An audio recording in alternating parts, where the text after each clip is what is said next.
So I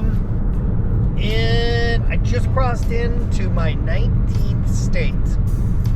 State number 19 is North Carolina,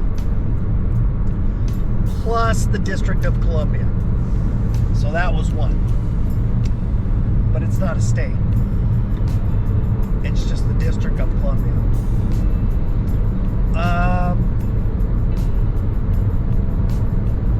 And I should be to my hotel at 5 o'clock, 9 minutes after 5 o'clock. So, I'm actually pretty excited about that. I have to be back in Durango on the 16th of November. It is the 1st of November right now. So what I must do is sit down and figure out how I'm going to do that. Because I don't want to just blow through a state if they have something cool to offer, like topography or rides or what have you. It was funny, that lady I met at the first ride, the first trail I was at, you could tell she was kind of fairly either conservative or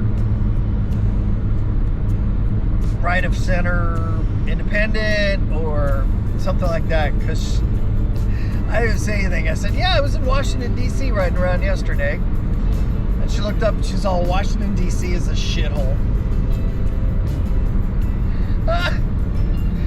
And I'm like, yeah, but it's a shithole with no fucking poverty whatsoever. Zero poverty in Washington, D.C. It is absolutely, no wonder those motherfuckers are so out of touch. Honestly, there is zero poverty in Washington, D.C. Like, when we're all having a recession or some shit out here, it doesn't affect them. It just doesn't affect them. They drive all the fucking poverty up into Baltimore and out of Washington, D.C.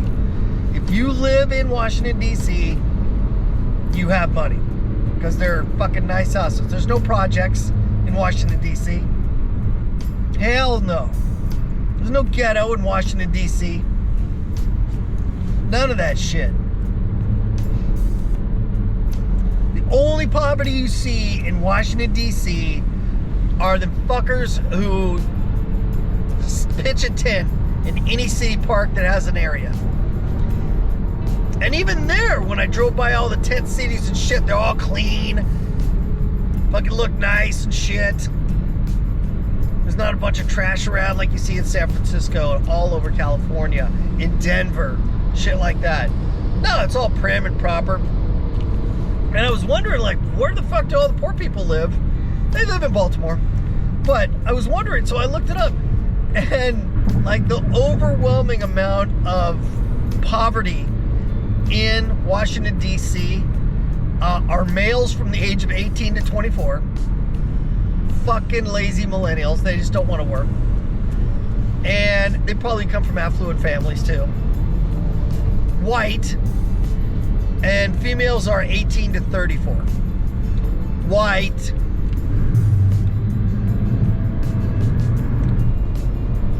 All the real poverty, Washington, D.C. wants nothing to do with. They fucking ship that shit right up to Baltimore. Yeah, that's probably why Baltimore is such a shithole too. So, there you go. That could be my rant of the day. When I was riding my bike by the Capitol, now you get up close, you can't get very close just because they got all these gates up. You can't get close at all.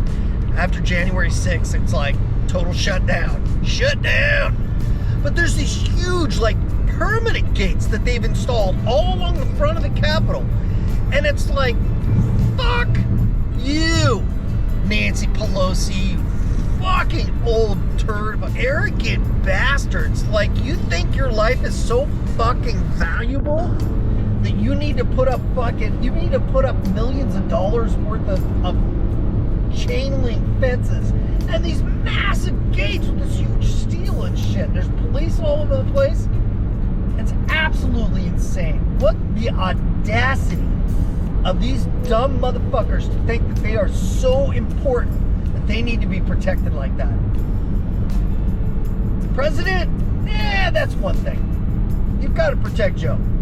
Got to protect Joe. Most of the time you have to protect Joe from himself, but you got to protect Joe. You don't want the president of the United States going down. But fuck Congress. I am in a town near Winston-Salem, North Carolina. It's one of the suburbs, and I just checked into the hotel, and guy who checked me in, I asked about a local restaurant.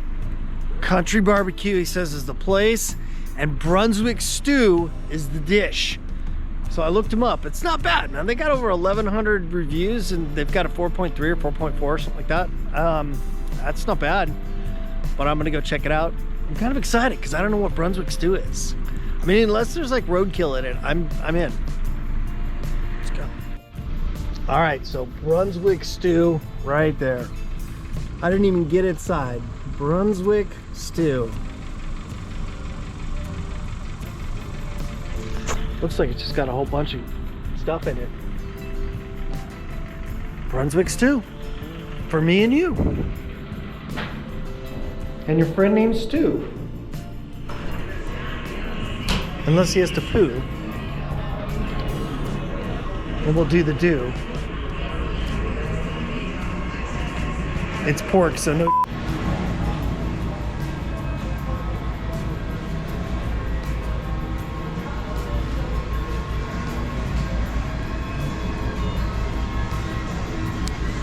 It's kind of crazy, like so many of these barbecue places that I've seen in the last like week or so are all really super quick service. I mean, you can sit down and order and stuff, and you can get a server and all that kind of stuff, but it's like a quick service thing. And I guess it's because you already have your barbecue prepared, you're ready to go. And your sides have already been prepared no matter what they are. So maybe that's why. I don't know. All right, I was asking for suggestions and there's way too many. So I'm gonna let Monty explain that to you. Okay, so we have tenderloin sandwiches, chopped barbecue. We know for our chopped plates, meatloaf plate, chicken pot plates. It's a whole lot.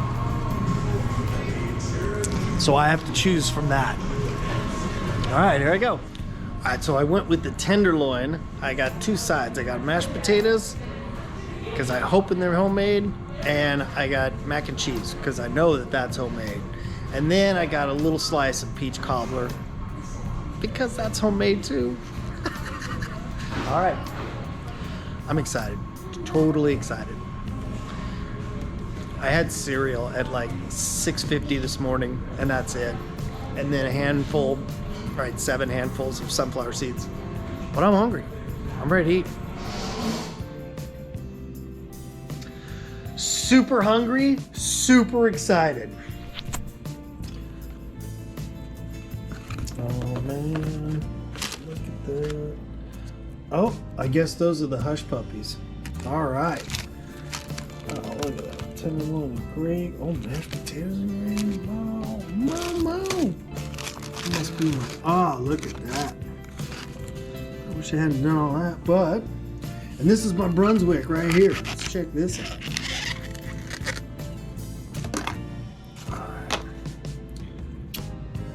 Alright. So it's basically just stew and whatever kind of vegetables you have in the kitchen. But I think they said it was chicken. There's no red meat in there. There's no pork in there. It's chicken.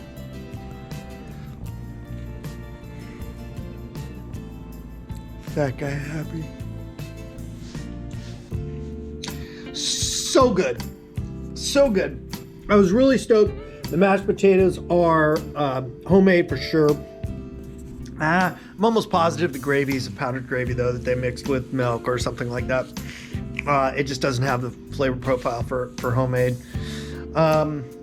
Tenderloin was really good. The mac and cheese was super cheesy, which is yummy. And it's got good flavor. It's got good flavor. And then the Brunswick. Here we go. So it's really good. It's actually like a stew they put barbecue sauce into. And I'm telling you, I don't know. I'm going to read about it when I get done here, but I'm telling you, this is going to end up being like a dish that was invented by people who just had some shit in the cupboard. They're like, let's just throw it in a pot and make a stew. Because that's exactly what it is. And they probably didn't have any salt and pepper, so they dumped a bunch of ketchup or tomato sauce or something into it to give it that base. And then I have peach cobbler. I'm not even crazy about peaches, but I love cobbler. So, and they said it was homemade. Like, they make it there. So, overall, very delicious, very yummy, but I am not going to be able to eat it all. I ordered a ton of food. Like, I got this cup of the Brunswick. I got my dessert. My main dish is here. My hush puppies, which I think came with it. My hush puppies. And my meal was $14. $14 for all that food. I spent $20 at the barbecue place, the veteran barbecue place yesterday. But that's for charity, so it is what it is. Sadly, I'm already full. My tummy's already full. But I'm going to leave it out, and I will pick on it for the next 5 hours while I'm doing video stuff. So I will eat it all. Promises. Promises made. Promises kept.